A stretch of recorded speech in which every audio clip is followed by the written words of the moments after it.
All right, we're live. It's the Android Headline Show, episode 77. We are a couple minutes late, but that's all right. Got a lot to talk about tonight. My name's Jeremiah. I'm joined tonight by Nick and Alex from the site. You guys want to say what's up? What's up, everyone? Howdy ho. Howdy ho. So, Alex, man, you're home today, but you were doing some traveling the last 24, 48 hours, man. Where you been? Yeah, I was in New York yesterday, well, last night for ZTE's event where they announced the Z Max for T-Mobile. It's actually a pretty nice looking phone considering it's going to be 250 off contract. Well, 252. I mean, it's 5.7-inch display, Snapdragon 400. It's basically the same as like the LG G Vista, pretty much spec-wise, but it's not like glossy back like the G Vista is. I think it's built a little bit better, at least in my opinion, after playing around with it yesterday and stuff. But it's a pretty nice phone, and I'm excited to see what ZTE does. Yeah, and I was looking at some of the pictures and the stuff that you wrote up about that, man. For $250, it's a solid phone. Oh yeah, they said some stuff that I didn't realize or didn't know, I guess, is that they're actually the number 5 OEM worldwide right now, behind obviously Apple and Samsung.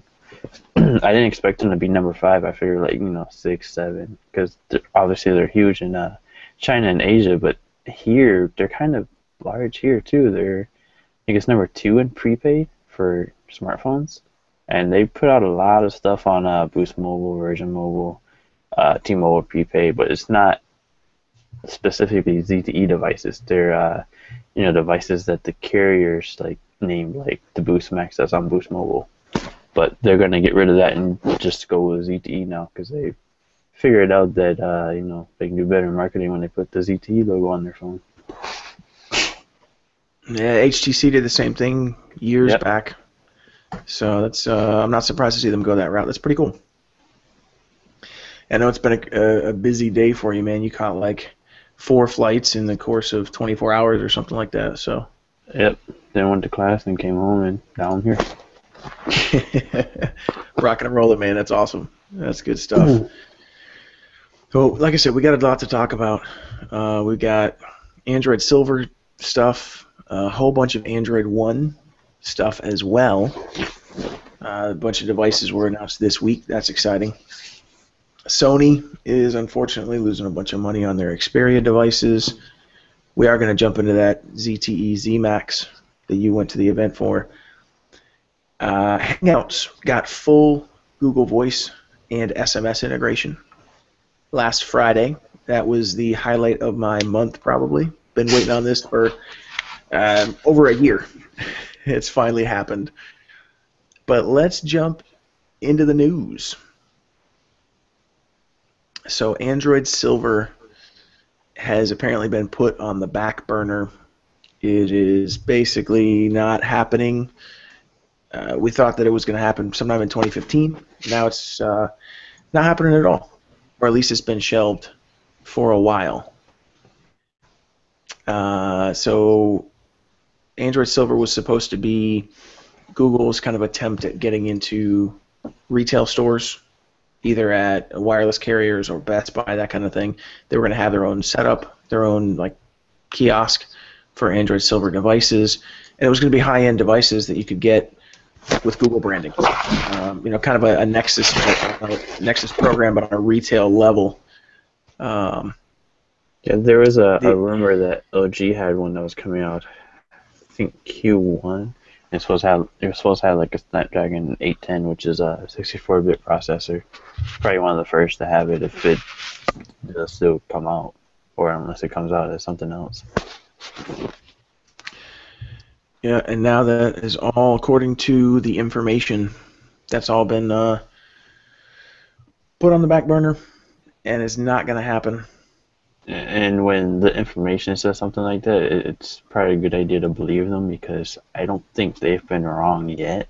That site's run by a couple of editors from the Wall Street Journal, and basically all the the rumors, leaks, or whatever stuff that they put up there. It's pretty much spot on, whether we want to believe it or not. Right. Yeah. And you're right. They haven't been wrong yet. I don't think their sources are pretty solid. So Nikesh Arora, who headed up this program back at Google, left and is no longer working on it. So this was kind of his baby, and without him there spearheading things, looks like it's not going to happen.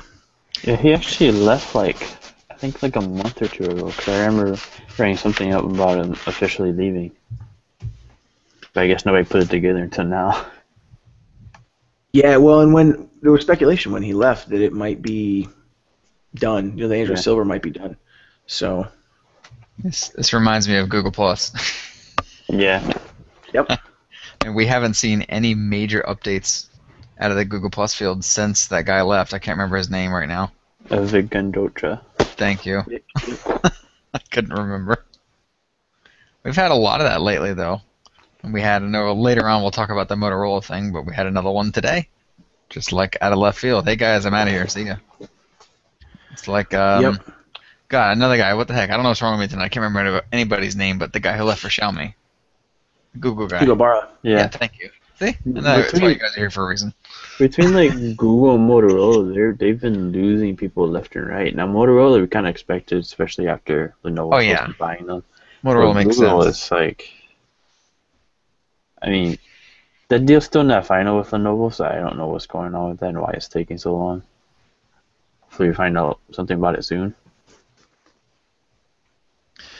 But in the meantime, there's a bunch of people leaving, and I kind of wonder if it's just you have Google or Motorola on your resume, and it looks really good, and it's easy to go somewhere else and take a higher paying position, or take a maybe you butt heads with somebody that at Google that you want to do what you want to do and they don't want you to, and it's easy to leave.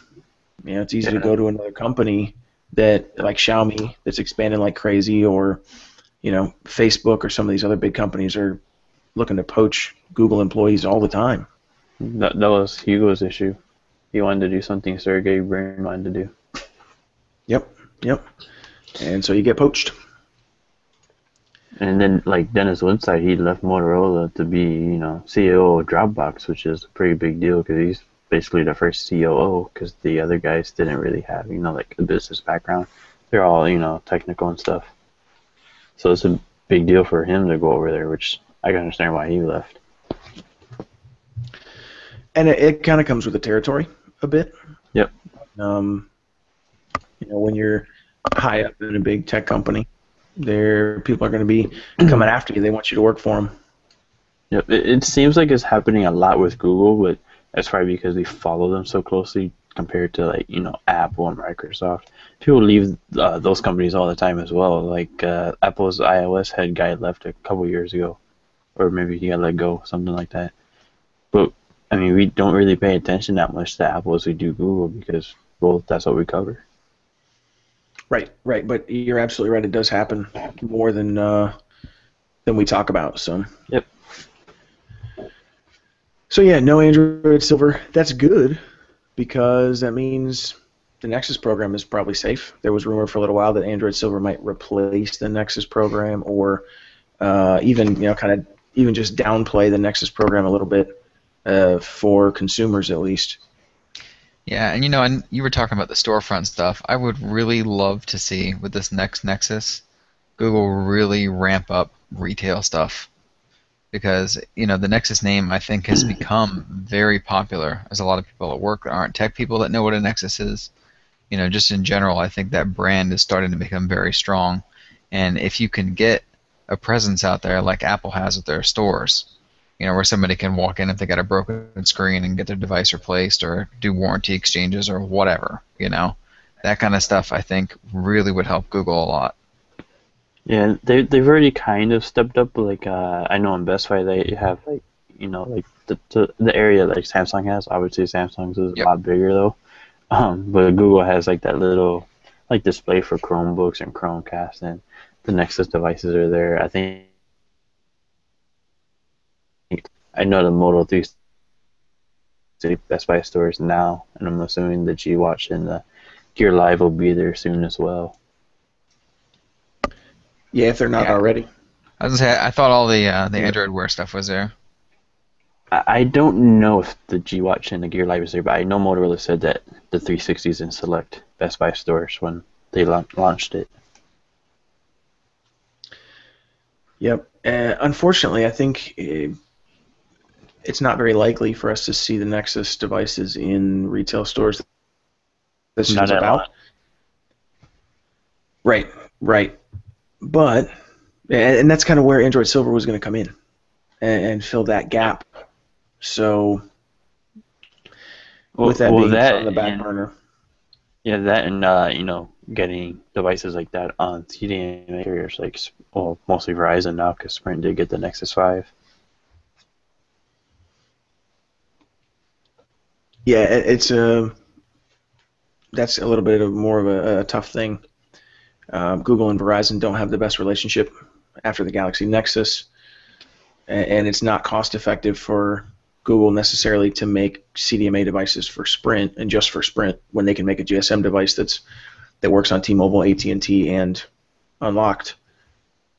That's one of the downfalls of CDMA. So Yeah, the GSM Nexus 5 did work on Sprint. It was just a little weird. Like if you bought it from the Play Store, you have to buy a SIM card from Sprint because they embed the SIM card so you can't take it out like if it was a T-Mobile device or something. So for a while Right. there, people were having issues trying to get a SIM card from Sprint because they were like, "Oh, we can't sell you just a SIM card." And some people said they had to pay like outlandish prices, like $80 and stuff. It's crazy. right, well, that's because the people at Sprint didn't know what they were doing. Yep, they didn't train them at all, which Mm-mm. I can't say I'm surprised at. And it's not just Sprint. That happens with all 4 carriers. And why should they? If they're not making any money off the Nexus program, there's no focus on that for them. I wonder if T-Mobile makes any money off of it because they market the Nexus pretty hard. Well, T-Mobile had a pretty big markup with the Nexus, remember? Because every ad I see on websites, well, when the Nexus first came out, Nexus 4 and 5 was like the front and center phone, beside whatever Galaxy device is out. I think they added $100 on it or something, which still makes it cheaper than almost anything else out there. Yeah, and if you're just looking to get a phone now and just pay monthly, it's really not a big deal. I mean, Yeah. It's still cheaper than a Galaxy S5 or anything else like that. And quite honestly, better. Yeah, for sure. Biased. Just a little biased. So T-Mobile may or may not be making money on Nexus phones, if they're selling enough of them. But Sony is definitely not selling enough Xperia devices to make any money. They are expecting some pretty heavy losses based primarily around their Xperia smartphones. We've told them every week how to fix it. I tell you what. Yep. Like, I just don't even want to say anything at this point anymore. It's like I'm blue in the face from talking about these people. Yep. I mean, And that's why this is frustrating to me because they're predicting a loss of $1.7 billion. And what they need to do is bring their phones to the U.S. and market them. Because people here would have money. Obviously, people are buying iPhone 6s full price at $700. People have money to buy a high-end Sony device if you give them a reason to. It's just like when you put a Sony device here unlocked and it's almost $1,000 before it actually hits like T-Mobile. Then it drops down to $549. It's like, why would I even bother trying to buy one?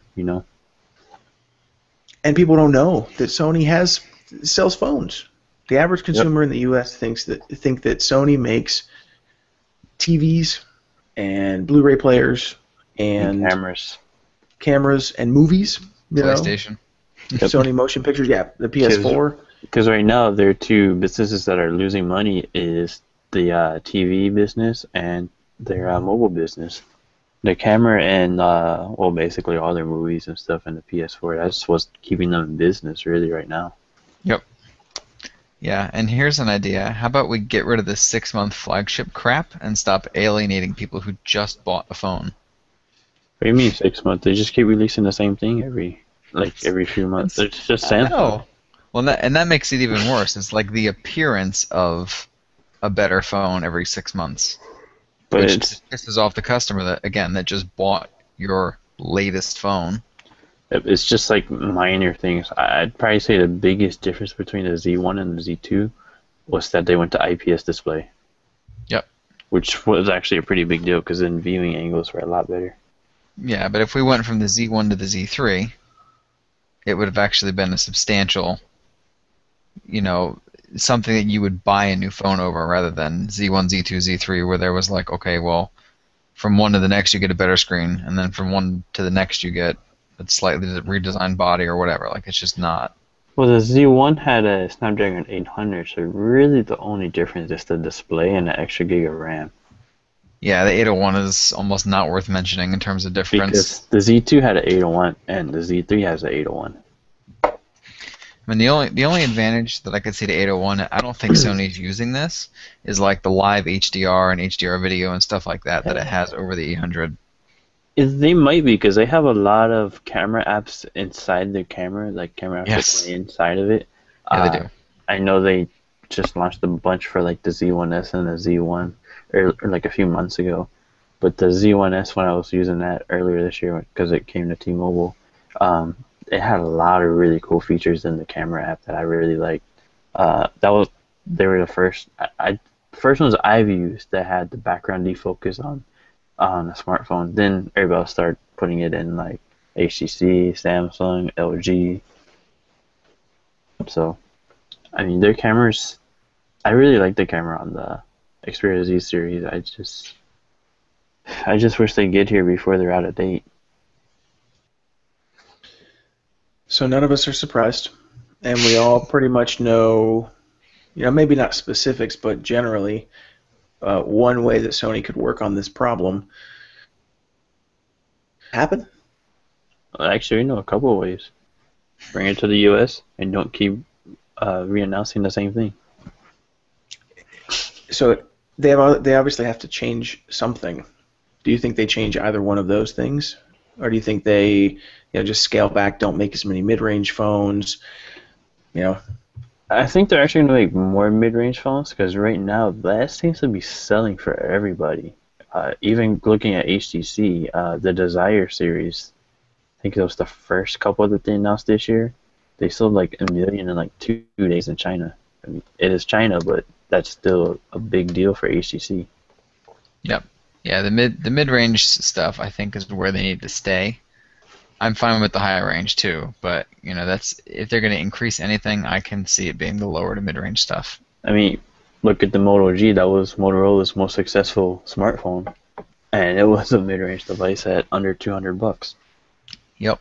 And I think, I don't know if it really is them that started the whole race to the bottom of the phones, but it sure looks like it because everybody's starting to put out some good stuff now. Yeah, I think it was one of the first, mid to lower range phones that actually had worthwhile specs, plus a good price. Yeah, and before it was like you spend under $300 for a phone, you're pretty much going to get a piece of crap. or you're not going to get something from a manufacturer like Motorola, Samsung, LG. Yeah, which means you're never going to get updates. You're never going to get bug fixes, etc. And with Motorola, you're getting updates almost before the Nexus. Like the Moto X had it before the Nexus 4 last year. Yeah, exactly. And on Verizon at that. Well, then hopefully they cut down on how many high-end devices they make, pare it back to one a year, so you're getting significant upgrades. I don't see them partnering with any of the U.S. carriers because they just don't like us. They don't like our carrier model. I don't blame them, but Well, I know the Z3 is coming to T-Mobile, and I wouldn't be surprised to see it come to Sprint. It seems like SoftBank is getting a lot of good phones for Sprint now, like the Sharp Aquos phone that came out. Well, It's not even really out Yeah. yet, but that was all SoftBank written all over it because SoftBank has a ton of smartphones available in Japan. So that's what I'm thinking. Sprint's gonna start getting some really nice looking phones, and it's gonna be thanks to SoftBank owning them. Yeah, I want that Aquos phone. I wanted to at Zero least come out bezels. already. What? I wanted to at least come out already. It's like it was announced, Yes. but now nothing. Yep. Well, and maybe we do see some Sony phones come over with that SoftBank pull over to Sprint. So I know T-Mobile has it already because Des already did his unboxing of it like the day it was announced. So it's gotta be coming like this year, but that doesn't mean much because it did get announced the first week of September. and it's also just on T-Mobile, Yep. and it's also not going to see any kind of marketing or advertising in the U.S. So Only marketing will be done by T-Mobile, and that'll probably mostly only be on social media right, so the reach is limited. because it's not like T-Mobile's only selling the Z3. They've got the Galaxy Note Edge, the Note 4, so many other phones that that are going to market as well because they don't care what phone you get. They just want you to sign up with T-Mobile. Yeah, Yep. exactly. So good luck, Sony. I hope you get it figured out. Yeah, But because I like your stuff. yeah, Yep. and maybe they target Southeast Asia, China, and with some more mid-range stuff, and that picks up, and so maybe they start turning a profit there. They will be changing something, and probably several things pretty drastically in the next 6 to 12 months. So we'll keep an eye on that. Yep. But let's jump into hardware. Google announced 3 Android One devices that are basically the same phone, but and that's kind of the point of Android One, is that they're inexpensive. They're in order to do that, you're not getting high-end specs. You're not going to get a big range of options as far as differentiation. But these devices are official. The Canvas A1 from Micromax, the Dream Uno Mi 498 from Spice, and then the Sparkle V or Sparkle 5. I'm not sure if that's a Roman numeral or not. I think it's Sparkle V from Carbon. These 3 were all announced and are going to be released in India for about $100, maybe $105. They're actually, I know the Micromax one is out now because when they were announced on Monday, we got a couple of updates saying that they're in stock, then they're out of stock again, then they're back in stock on Amazon. So they're selling out pretty quickly, which I'm not surprised at. The Micromax one is only available right now through the Indian Amazon site, Amazon.in. I don't know if it's currently in stock or not, but Google also released kernel source code for these devices today, so 2 days after they were announced.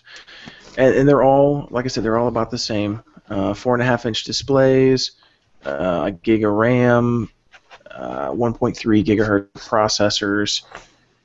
The Micromax device has a Mali 400 MP GPU. I don't know about the other ones. I'm looking to see what about the about the GPUs. same as well. Yeah.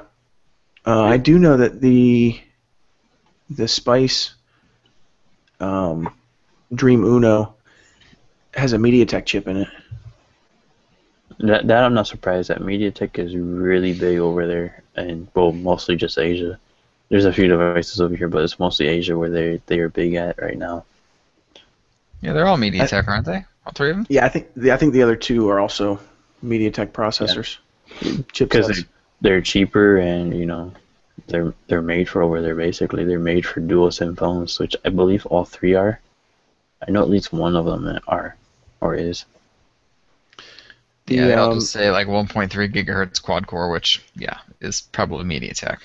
Yeah, that's not going to be it's the not specified. Snapdragon 400 for 105. Nah, That's like the whole cost of the processor. it's insane. But I this don't is think really it cool. really is, but the big thing, I was talking about this with Tom earlier this week. But the big thing for India is that like the Galaxy S5 is it's so expensive over there. It's like 3 to 4 times what it is over here, and that's just insane pricing at the regular price it is over here. Never mind 3 to 4 times that, and to get a phone for basically $100 is a big deal for them, and it's I think it really is going to get the next billion onto Android, which is what Sundar Pichai and the rest of the Android team was looking to do. Yep, and um, it's a pretty big deal. They're running Android 4.4 KitKat. Google has already committed to updating them to Android L. Yes, which This is is a first. excellent. Yeah, And we've seen some Google pretty is good doing examples. Go ahead. Google's doing all the updates for it, and Google Play Store updates are auto install, so you don't even have to worry about people not updating stuff, which sometimes would be an issue, but most of the time probably isn't. But it's interesting. It's kind of like a really cheap Nexus almost. I mean, it's not going to get the update as soon as the Nexus, but probably right after the Google Play Edition devices, and it's coming straight from Google, so it makes life easier for Micromax and Spice and Carbon because they don't have to put resources together to put out that OTA update. Another interesting tidbit that I heard today was that Google is actually covering the data costs for the updates. So not only is Google pushing the updates out themselves and getting them quickly to users, users in India are not going to have to pay for the data to download those updates, which is also a big deal. Like they're inexpensive phones, but it's also it can also be a problem paying for data plans over there. Data it's not cheap. Even $100 phone for us is almost 7,000 rupees. That's a lot of money over there to most people. Like it's a different economy. So And the way their phone plans are over there is that when you buy the phone, you also have to pay for like 24 months of service, and you have to put down your credit card, so you're paying for that plus the interest, and it's just a mess. You think our plans are terrible? Just go over there. I'm sure it could always be worse. It is over there. yeah, it's pretty much worse. That's where it gets worse. It's wild. So I thought that was pretty cool that Google's covering the cost for the data on those. They're going to eat it so that these devices can get updated quickly. Yeah, I'm not surprised they're doing it, but I hadn't heard about it, so glad you Yeah, did. it's pretty cool, man. Pretty cool of Google, and that's the whole point, is that these devices can run the most recent versions of Android well. Android is built to do that now, and users are not going to have to worry about falling behind because the updates are coming right from Google, and they don't even have to pay for them. And after these three were announced on like early Monday morning, a bunch of other OEMs jumped on board, like HTC, LG, Samsung, ASUS, pretty much all the ones that we know over here, because they are planning on expanding it to other countries. I wouldn't be surprised to see it like hit South America, because that's where Motorola is really big right now with the Moto G and E. And don't know if Motorola's jumped on board for Android One or not. I wouldn't be surprised if they did, though. It was like 9 manufacturers, right? Yeah, I think 9 new ones. It was a lot. It's really nice to see all that stuff, though, them covering the data and promising updates and all that stuff, because I don't know about you guys, but for a while now, at least up until the last year or so, I've really felt like Google didn't care about Android. It was just kind of another one of its experiments, and every now and then they'd like show us some favor or something, but for the most part it was like, whatever, if it dies, who cares? We'll give iOS better apps, whatever. Yeah, it'll be in spring cleaning next year and Google Reader will come back. Exactly. So I think this helps instill some confidence in the platform too, from some people who are thinking, okay, well maybe Google doesn't care about my phone, where the heck's my update, why am I still on Gingerbread, whatever, I still think the bigger thing for them is getting everybody using their services rather than getting everybody to use Android. They want everybody online. Is more what it is, but it's still nice to see them, um, working with Android more now than they were like in the last year or so. Because you're right, Yes. iOS does have better apps. They look better, they perform better. I don't know if it's the APIs or what it is, but they look really nice on iOS. And we've had that discussion in the past. That Google, at the end of the day, Android is just a tool. They're not invested in Android any more than just to use it as a tool to get people to use their services. I mean, they're still in the business of putting ads in front of eyeballs and putting users, putting their services and their apps in front of users. Over 95% of their revenue is still ads, so they are an ad company. But now Android is a premier way for them to get the next 5 billion users over there. With KitKat it was the next billion users, but there's really it's more than that. Right Especially global. Especially if they expand it throughout Asia and South America, all those other countries that they just need cheap phones. They don't need like the Galaxy S5 or the HTC One MA or something like that. They just need something that works, basically.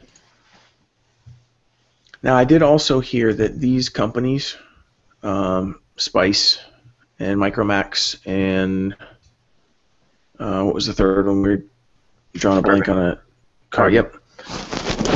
They are kind of low-end manufacturers that don't necessarily provide a lot of support after the fact. So once the device is sold, you're just kind of left. If you have an issue, good luck getting a warranty replacement. So having Google handle the service side, the software side, is fantastic. But having more reputable OEMs that are going to provide better service is also something. Those devices, Android One devices that come from LG or HTC or Samsung, might cost a little bit more, but there's a level of service that's going to come with those. And apparently, Android One is going to be expanded as the program expands into more countries. It's also going to be expanded into mid-range and maybe even high-end devices over the next 12 to 24 months. So maybe this is what Android Silver is going to turn into. Maybe, the Nexus program merges into this too at some point. It's obviously we don't know Google's roadmaps, but that would make sense. I don't even think Google knows the roadmap. They probably don't. They're just like, Apparently not. This today, and then tomorrow we release this other thing. We'll force everybody out of Google Plus for 18 months and then just get rid of it completely. There you go, exactly. I have to say, I remember back I.O. a couple months ago when they started announcing Android One. I thought that was going to be Android Silver. Like, oh, okay, cool. I changed the name to something that doesn't sound stupid because I hate the name Android Silver. Yep. And it just feels like a second-rate thing. Like, why would I want silver or why not gold or platinum or something? I don't know, whatever. Yeah, I think we all thought Android One was going to be Android Silver. Yeah, like it was like, oh man, that works. That makes sense. Unifying the whole thing, whatever. And then, oh, okay, never mind. It's different. But it's still really cool, and it's still really important. Yep. Oh yeah, absolutely. And I would love to see the Nexus program turn into this. I liked the idea of silver because, again, you have the same deal where you have choice of hardware and vendor and that sort of thing, but in the end, you're getting the same software experience, which is important. Yep. So that's exciting. Anything else you guys want to hit on with Android One? That was a big announcement this week, and like I said, it's pretty important. I think that's it. Not really. We're probably going to hear a lot more in the coming months, especially when Android L hits. Yes. Yeah. That'll be a big, huge deal. For sure. Well, Nick, there was this Panasonic camera you were pretty excited about, and I actually didn't put it in the show notes, so I'm going to get that updated. so it's in the notes, and we've got some links, some information about it. Talk to us about this this Panasonic Android camera. So, I don't know. Did you guys see anything about this before the actual announcement? Like, was this even leaked or anything? Nope. I don't think we really pay attention to like camera manufacturers that much, honestly, because Yeah, they're really the only Android cameras that have come out that have been successful for Samsung, and obviously it's their marketing. yes.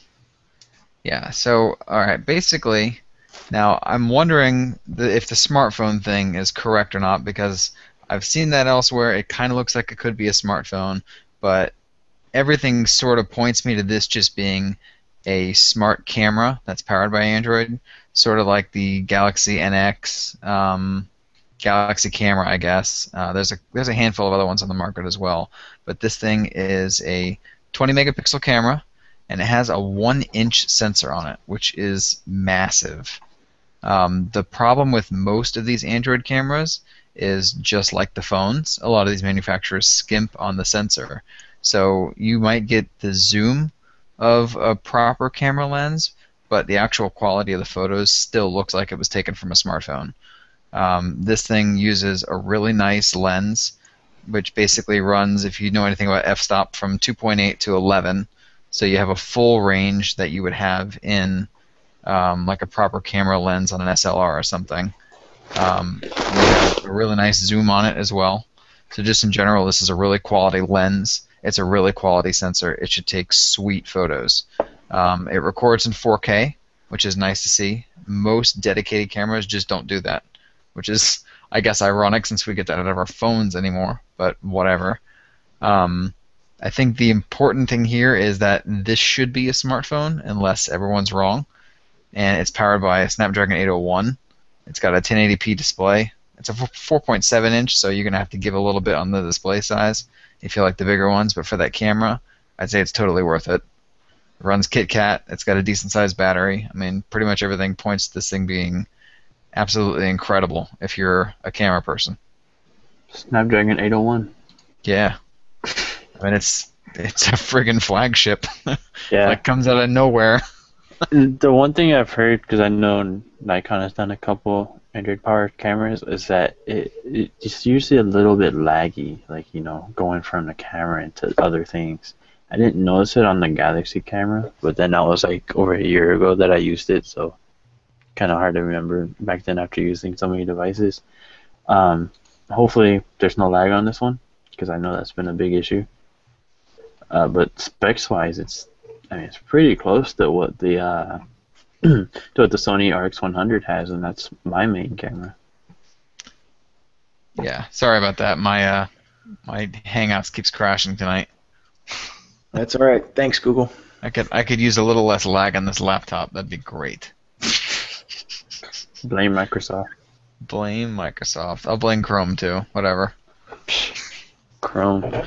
Yeah, Such a data I hog. think, I don't know that we got final pricing for this or not, but I was thinking I saw somewhere that it was like $900. I think it's 900 euros because it's going to France and Germany by Christmas. That's true. Yes, it is France and Germany. I forgot about that. Thank you, because that's kind of important. There's no word on any other availability, unfortunately, because I'd love to check this out.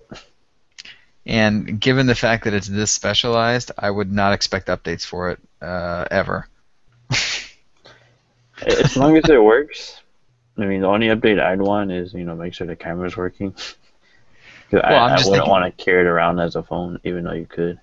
Yes, that's what I was saying. If you're going to use this as a phone, if you can, then I don't know. I don't know if a good camera is worth the lack of updates. I mean, think about how often you hear about the Galaxy K zoom or the Galaxy S4 zoom or Samsung's Android cameras getting updates. It's not that often. Probably never. I know the original one got a couple updates because I actually put them on. Yeah. But that's what you're signing up for with these specialized devices. But this one actually sounds like it would be, if you take a lot of pictures, it might be worth the investment. Because it'll run full apps, but it's on decent hardware with an actual, what should be, really good camera. Yep. And it's going to be all down to software now, because we've seen plenty of times where something that should have a good camera ends up not taking great pictures because the software just sucks. Yep, wouldn't be the first time that happened. Nope. So Don't start name dropping. don't hold your breath, Nope. but maybe be excited. I don't know. We'll see. Yeah, it's pretty good. So I'll drop that in the show notes when I get that updated. Just in case you got any questions or you want to go look into that more, we'll have that in the show notes. What else? The Moto X is available for pre-order, both on carriers and... Well, it's AT&T only or GSM unlocked. Right. So there's the AT&T version and a Pure Edition, which is just doesn't have all the AT&T bloatware on it. And there's a lot. There really is a lot. Yeah. Bad job, AT&T. There's like 2 whole pages, and I think I disabled all of it on the unit that Motorola gave me. I think there might be a couple that are still there. You know, like the My AT&T app. It's insane. Actually, that's gone too. Yeah. I think I did get everything. If you're buying one full price, get the Pure Edition, not the AT&T version. Yeah, the Pure Edition is going to come with a T-Mobile SIM because that's basically how you get the T-Mobile version. But you can easily take that out and throw it away and put in whatever SIM you have. Because when I got my Moto X last year, it was also the unlocked one, and they sent me a T-Mobile SIM, but I already had one, so I just put in my own T-Mobile SIM and was all set. Yep. The Moto 360 is available for purchase as well. Off and on, it's available, and then it's sold out, and then they put it back up, and then it's sold out again. So just keep an eye on that. I've seen a bunch of people order the Moto 360. Yep. And the new motomaker.com is live too, so you can jump on there and create a custom new Moto X with the wood backs and leather and whatever else you want to play with. Yep, the leather and wood is going to be 25 extra, and I think the 32 gig is 50 extra as well. So if you go all out for an one, it'll be like 574. Still not bad. It's still about $100 cheaper than the Galaxy S5 was at launch. Yep. We don't have our Moto X. Did our review go up last weekend? Yep, Sunday. Did it? Okay. I couldn't remember if it was up yet or not. So Moto definitely go 360 check that and Moto out. X are up. Moto G is coming this weekend. What do you think, man? Now we got that review up. What do you think about the Moto X? I still really like it, but I'm trying to wait for the Nexus 6 to decide which one will be my second phone to go with the G3, if it'll be the Moto X or the Nexus 6. I'm really coming around to the leather, though. I didn't like it at first, but now I really like it, especially the way it's like worn in. I don't know if you can really tell on the camera. You probably can't. But it plus the AT&T logo is like, you can't even see it because it blends in so well on the leather. That's kind of cool. Not that they have a big logo anyways compared to some other ones, especially the one that begins with a V. So you've been carrying the G3 as your daily driver for a while. How does the Moto X stack up?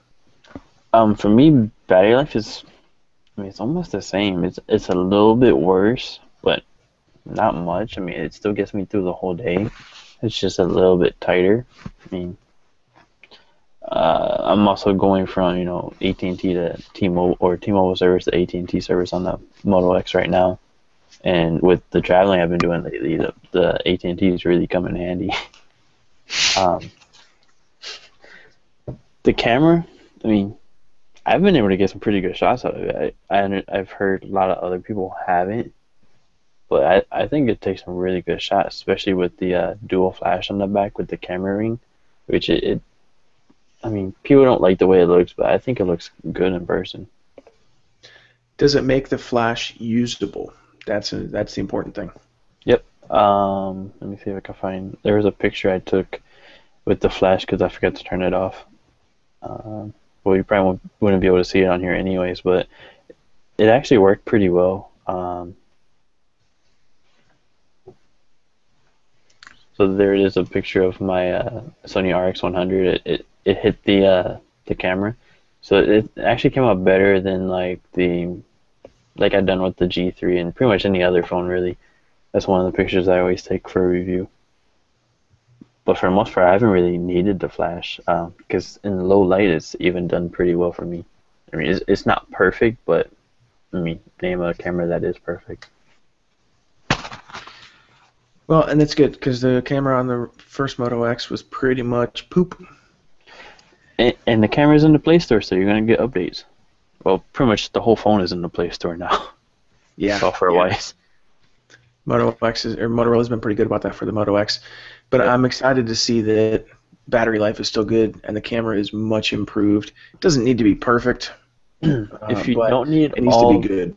If you don't need all the extra Motorola features that they've added, like Moto Voice, Moto Display, I'd say go for the Moto G because the Moto G battery life is even better. I got like 24 hours off the battery with like 6 hours on screen on Wi-Fi, and that's better than what the Moto X got. So, and it's the same size battery as last year, but with a bigger display. Yeah, the Moto G is definitely a better value proposition. For what you're going to pay, you're getting a really phenomenal device in the Moto G. The Moto X is there if you want higher specs and a better camera and a nicer screen. And you've got dual speakers on the Moto G. You don't have it on the Moto X. It's pretty cool. I don't know why, but you don't. Standby on the Moto G is pretty insane too. This has actually been in airplane mode for like the last 2 days, so it's hard to say right now. But I'd say standby is probably almost twice as good as it is on the Moto X.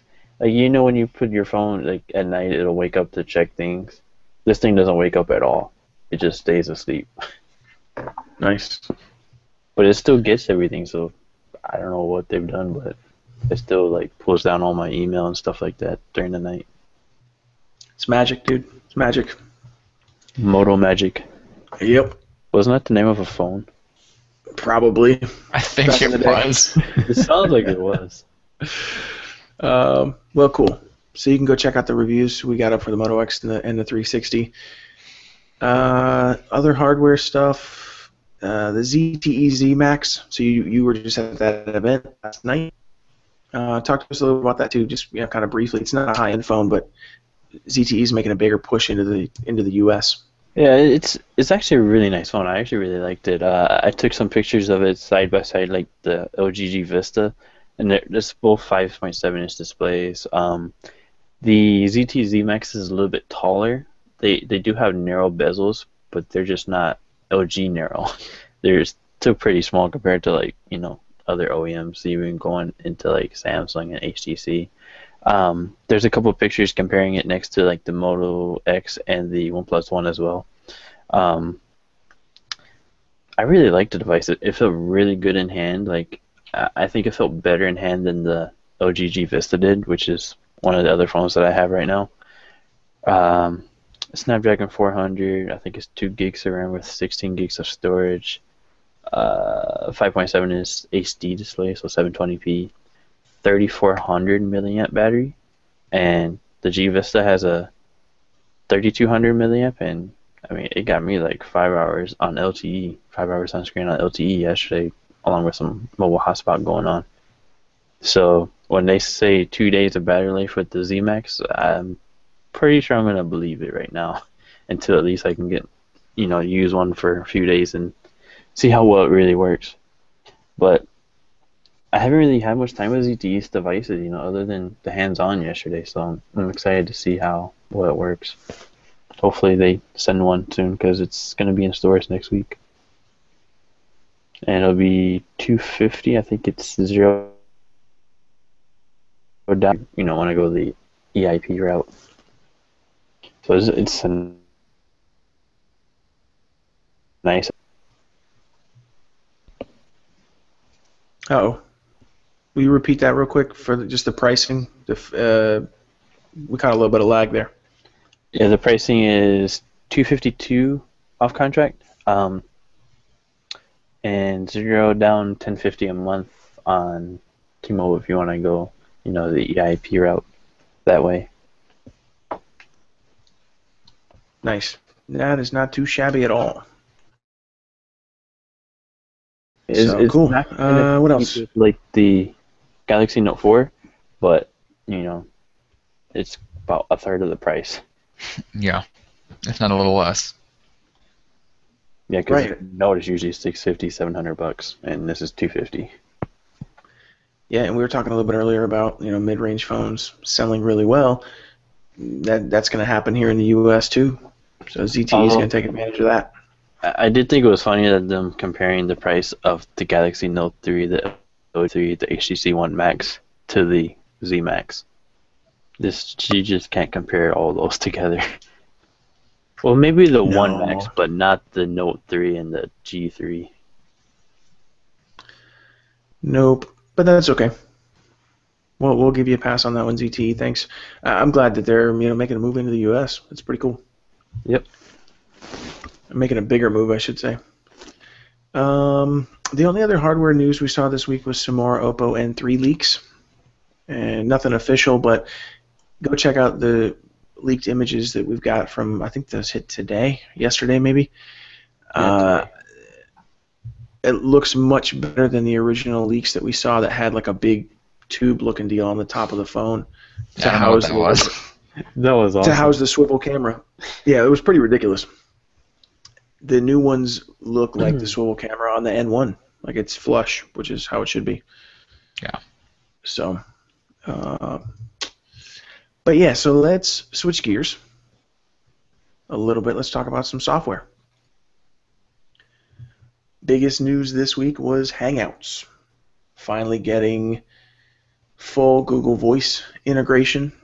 Hangouts got a big update last week, and we saw the start of the Google Voice integration, but it didn't actually finish until Friday. We all got notifications. I wrote a thing on the site about what that looked like on the phone and on the web. You can now text, make phone calls from your phone, from the web, full SMS, and even some MMS in Hangouts using your Google Voice number. I've uninstalled the Google Voice app. I've uninstalled the Chrome extension. Just do everything in Hangouts now. It's pretty solid. The only thing I didn't notice, I don't know if you guys noticed as well, is like when I'm making a call over or through Hangouts, or when I'm answering a call actually, sometimes when you hit answer, there's a little bit of a lag before it actually answers, like a few seconds or so. Sometimes Yes. it's more than a little bit. I've had it like 5 or 6 seconds, both dialing out and answering calls. Like it takes longer to connect. You have to kind of just wait until you hear some background noise on the other side to know that Yes, you're I have connected. learned that. Yeah, like the first time I thought it was just because AT&T had dropped down the edge, but it happened on Wi-Fi and even on LTE. Because I mean, on Wi-Fi it should have plenty of data because it's like a 50 meg connection. Should be plenty to make a phone call. And I've used it. I've made phone calls on my Wi-Fi at home, which is like 50 over 30 or something, 50 over 50 yet, till Fios upgrades it. I've also made calls on LTE and HSPA Plus, and I've not had any issues with call quality or with the call itself lagging once it is connected. It just takes sometimes 5, 6, 8 seconds. Like there's been a couple times when I pulled the phone away from my ear and like looked at it, just stared at it, wondering if it was actually connecting. Yeah, that's actually happened to me on was Wi-Fi calling a few times, and that's part of the reason why I just turned it off. That I don't like that notification in the notification bar. Yeah. But other than That that, notification was the most annoying part for me. Yeah, as soon as I start up like the G3, do a factory reset, that's the first thing I turn off, and then look out. Get rid of it. I don't. Have you guys made Hangouts to Hangouts calls? Like not Hangouts to a phone number. Like video calls? No, just audio. Like if you go in Hangouts, if you're in a chat like this, okay, you just click the little call button.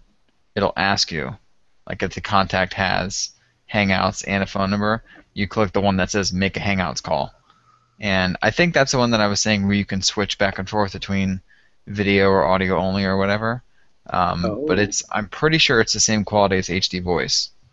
I have made a couple of calls from within those chats to a couple of people, but it has not asked me whether I want to use their phone number or use Hangouts. It just dials it. Hmm. See, I haven't done it. It doesn't give me the option to switch to video either, so I'm assuming it's just calling their phone number. It's not doing a Hangouts to Hangouts call. See, I haven't done it that way since before the whole merger thing finished. Because before that, it just did a straight up video call. Yeah, yeah. So that's interesting. Frankie's saying the calling in MMS has been great on his side. There's not been any lag, so I'm kind of excited about MMS too. Just the fact that we have the capability again. It's pretty sweet. And you can't really say it's like a carrier or even a phone issue because it's happened to me on, two different phones, two different networks. Actually, really three different networks: Verizon, AT&T, and T-Mobile. The lag has happened. Yeah. Mm. It's like I don't know. It's like variable. Sometimes it's only like a second or two. Sometimes it's longer. It's mostly though when picking up a call for me. Yeah, I've had it both ways. So It's probably just one of the kinks that Google needs to work out, and it'll probably Yeah, I was just gonna say it's probably just optimization on their end. Yeah, they probably won't even see it in the app update. It'll probably just be done over the servers or something. that is also though a documented. It's not really an issue. It's just kind of a thing that happens with Wi-Fi calling that there can be 5 to 10 seconds of lag while it connects because you have to go from, especially if it's not a Hangouts to Hangouts call. If you're calling a phone number, you're establishing an internet connection, and then it has to dial out to a standard telephone line or cellular connection, actually complete the connection and dial or pick up. So there's just a couple seconds lag there. There may not be a whole lot they can do to optimize it with the current Wi-Fi calling technology. I'm sure it'll get better over time. Yeah. But it's okay. We may even see it get better with Android L. Could be. Could be. It's here though, which is exciting. Yep. And you can ditch the old Google Voice, the crappy Google Voice app. So that's exciting. Google Play Services got updated to 6.1, version 6.1. Some of the improvements there include enhancements to the Google Drive API, so that'll be easier for developers to use. Google's rolling in some material design stuff into like the file picker, and some of they've changed the ways that you can organize folders and files in the file picker UI, which is developer side stuff. And then some new Google Fit APIs. So if you're using Google Fit, some of the apps have a little bit more functionality now, or they can possibly if your developer wants to make use of the APIs. Yep. We also saw the Google Play Store 5.0 redesign leak out. I think Android Police posted this first. Yep. It looks like material design. It looks like Android L. Which and is the Play Store. Expect. Right, exactly. And the Play Store is usually one of the first apps to get updated with big UI overhauls. Because we've seen it before with the Holo UI and then the hamburger icon and all that kind of stuff. The Google Now cards. Yep, that too. So no surprises there, but kind of cool to see what that's going to look like a little bit. It looks really nice to me, anyways. No, I agree, man. It's a good update. I'm a fan of material design. CM11, if you run CM11, also got some new support for smart covers. If you use a smart cover with your phone, and something called glove mode, so your phone will work when you're wearing gloves. Yay! Just in time for winter. Yep. But you don't get winter. No comment.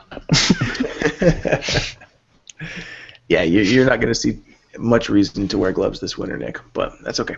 It might freeze once if I'm lucky. Yeah, but then it'll get back up to Well, like 50 degrees the next day. You mean freeze at what, like 60 degrees? All the humidity somehow congeals and creates this. Yeah, whatever. I keep going. Yep.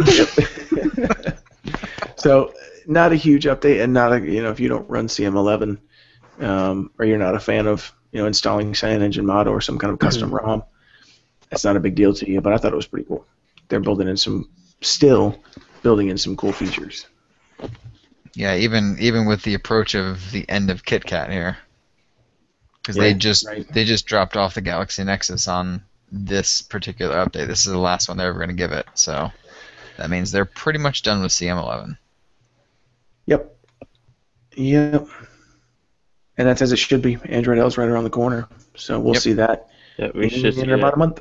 Yeah, we should see it probably around the end of October. It's usually when we get it nowadays. Yep. I like it. Heck, it was about this time last year that Google surprised us with a KitKat announcement. Yeah. And then it rolled out like a month later, so. Yeah, it rolled out on Halloween, and Halloween's on a Friday, I think, this year. So, it could still happen. But it was the end of September that they put it up on their website and just kind of quietly put up all that information. Yeah, that same day they put up the KitKat statue as well in the Googleplex. And that's when we saw the Nexus 5. And and they've just 10,000 leaks a day for the next month. Well, and they've already cleared out space in the yard too, haven't they? Isn't that what they did the other week? I know they replanted some grass and stuff over there because it was looking pretty bad. Getting it all pretty for the new statue. Yeah, pretty soon they're not gonna have any room. Yeah, that's okay. They'll have to stack them on top of each other. So that's it for stuff on the agenda today. What's you guys got anything new in your Android world? I know, Alex, you got some stuff with the ZMAX. You got some hands-on time with that yesterday, but anything else? But they didn't give me one.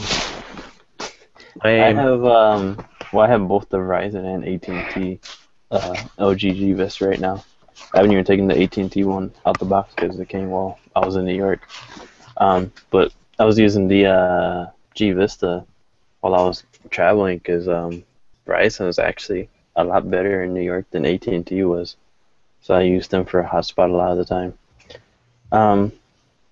The G Vista is basically just a big G3 5.7-inch 720p display, 3200 milliamp battery, so battery is pretty crazy. Well, like I said earlier, I got like 5 to 6 hours on screen on LTE on here, and that included probably a few hours of little hotspot going on as well. And it's still at like 40% left, so the battery's pretty insane. It's a 720p display at 3200 milliamps. What do you expect? Yeah, it's pretty nuts. I mean, at first the touchscreen wasn't as good, but it seems to be a lot better now. It wasn't good at like recognizing, actually touching the screen, but it seems to have gotten better now. I don't know, maybe I had to get used to it or something, but it seems like it's better. I think it's $99 on contract or $49. It's Snapdragon 400, 2 gigs of RAM, 8 gigs of storage, micro SD card slot, all that good stuff. But it is, glossy back, so that's the part that I don't like about it. So it's just a fingerprint magnet on the back. Pretty good phone though. I have a new watch face on the 360. I don't know, I probably can show it better if I take it off. I think it's the Minium 360. It's the one that MSG was showing off earlier this week. There you go. That face is pretty slick, man. Yeah, it's like 99 cents, so I bought it. Like I turned off or I muted notifications so you could see the whole thing, but it looks really nice. Yeah, I can't wait till they release the SDK so we can get rid of that whole notifications taking up half of the bloody screen thing. Yeah, hopefully that fixes it. I literally have not used any custom watch faces because of that crap. The one I keep going to is, I think it's called Rotate, and it's one of Motorola's Yeah.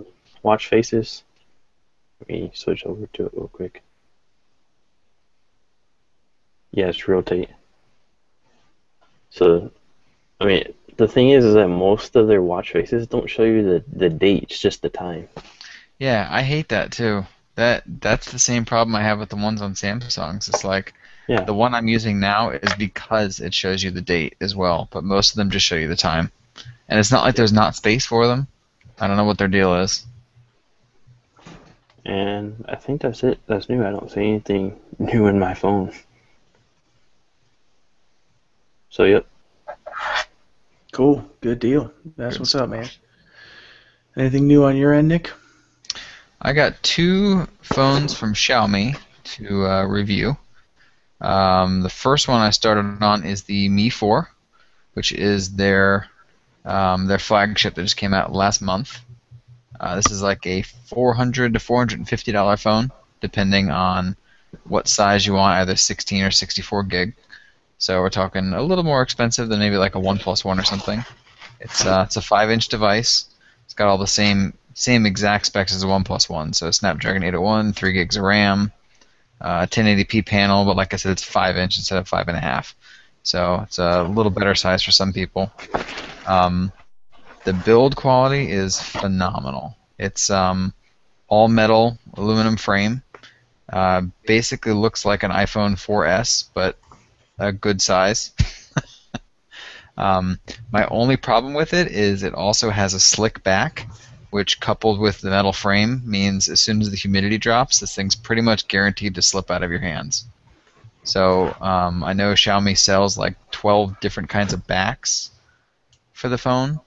I don't actually know how to change the back out if you can yet. I haven't gotten to that point in my, I guess, review process, if you will. But I have seen those before, and they come in like leather and different kinds of other materials. So I would imagine if you don't get a case, at least get one of those backs because this is not going to work when it's not hot. The phone itself, have you guys ever used the MIUI before? A long time ago. It's like Eclair days. Yeah, see, and that's my thing too. I have not used it in a long time either. I think the last time I even tried it was when they came out with the first ice cream sandwich build. So it's been a number of years, and I don't know. I mean, there's a lot of stuff that's changed from what I can remember, but there's a lot of stuff that hasn't too, which is both good and bad. It's definitely a unique version of Android.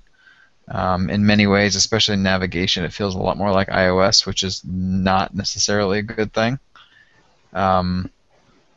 Some people may prefer that. I don't know. At the very least, it's still an Android phone, so you can still put all of Google services on there. You got the Play Store, your 10 bazillion apps on the Play Store and all that stuff. You're not going to have to worry about compatibility from using like a Fire phone or some other weird thing. So I'll probably have more on this next week. I'm thinking I'll probably get my review finished up then. I've only had it for 2 days anyway. So How's the LTE going? You've got a T-Mobile SIM in there, right? it's not LTE. This is just HFPA. I forgot to mention that. Yeah. Is it HSP 21 or 42? Or I've run speed tests and I've got about 6 megs or so down, but I don't know if that's just my area. I'm gonna have to look into whether or not it's 21 or 42.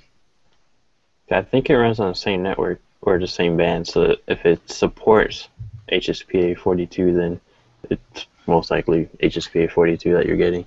Yeah, I mean, I know in my area, it's never really mattered what phone I have. I've never really gotten more than that off of T-Mobile's HSPA. So yeah, that's about as good as I've ever seen, which is honestly fine. Yeah, for basically what is 3G technology, it's not bad at all. Exactly. Yeah, it's not LTE, so whatever. That's how it goes. It's better than what AT&T's HSPA is.